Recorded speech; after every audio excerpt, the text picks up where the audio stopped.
Você sabia que existe uma espécie de manual de instruções para tudo que o governo faz na internet? Pois é, e hoje a gente vai desvendar juntos quais são as regras oficiais que dizem como serviços públicos devem funcionar no nosso mundo digital, aqui no Brasil. Toda vez que a gente acessa um site ou um aplicativo do governo, a nossa experiência deveria seguir um padrão, sabia?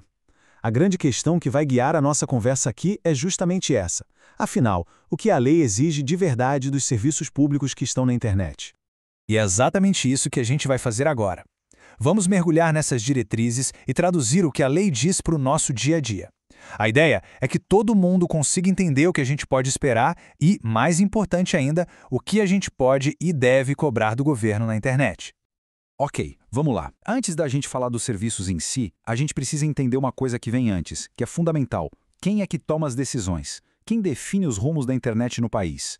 É aqui que a lei apresenta uma ideia-chave, a de governança. A palavra-chave aqui é essa, governança multiparticipativa. Parece complicado, mas a ideia é simples. A lei diz que as decisões não podem ficar concentradas na mão de um grupo só. É preciso ter um modelo aberto, colaborativo, onde todo mundo participa.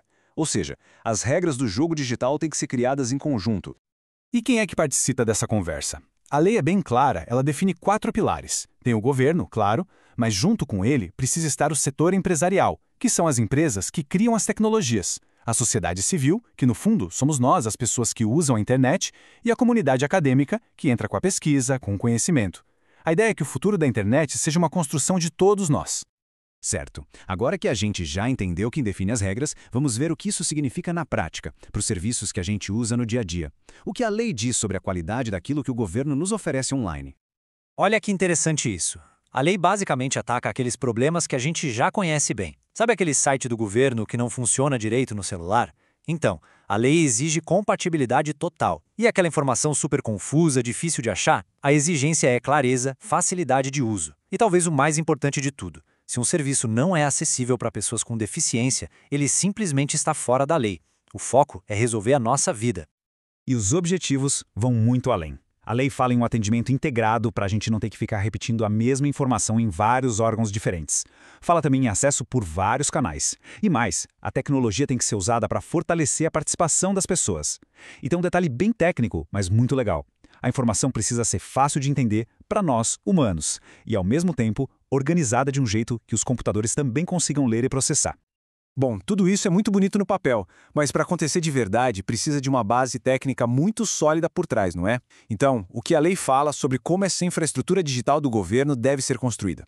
A estratégia técnica é bem direta, com 4 passos principais. Primeiro, usar tecnologias e padrões abertos para não ficar dependente de uma única empresa. Segundo, publicar dados de forma aberta, para que qualquer um possa usar e criar coisas novas. Terceiro, melhorar sempre a infraestrutura de redes no Brasil. E por último, um ponto crucial, garantir a interoperabilidade, ou seja, fazer os diferentes sistemas do governo conversarem entre si. Isso simplifica tudo. Mas a gente sabe que a internet não é feita só de tecnologia, né? A lei também tem um olhar muito atento para o lado humano da coisa, para como a internet afeta a nossa cidadania, a nossa cultura e a nossa educação. Essa citação do artigo 26 é muito forte. Ela diz que é dever do Estado preparar todo mundo para o uso seguro, consciente e responsável da internet. Repara só, a internet é vista oficialmente como uma ferramenta para a gente exercer nossa cidadania, para promover nossa cultura e para desenvolver o país. É algo muito maior do que só acessar um serviço.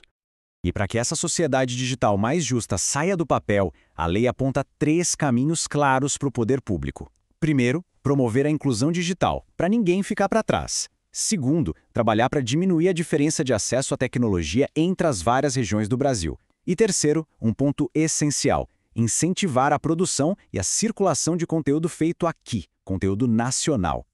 E para a gente ir fechando, tem um último ponto que é fundamental. A lei entende que todo esse trabalho não é um projeto que começa e termina. Muito pelo contrário, é uma missão que nunca acaba, que precisa de atenção o tempo todo.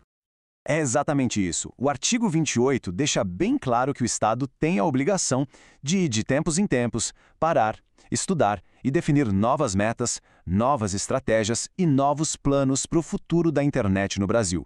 É um ciclo contínuo de avaliação e planejamento.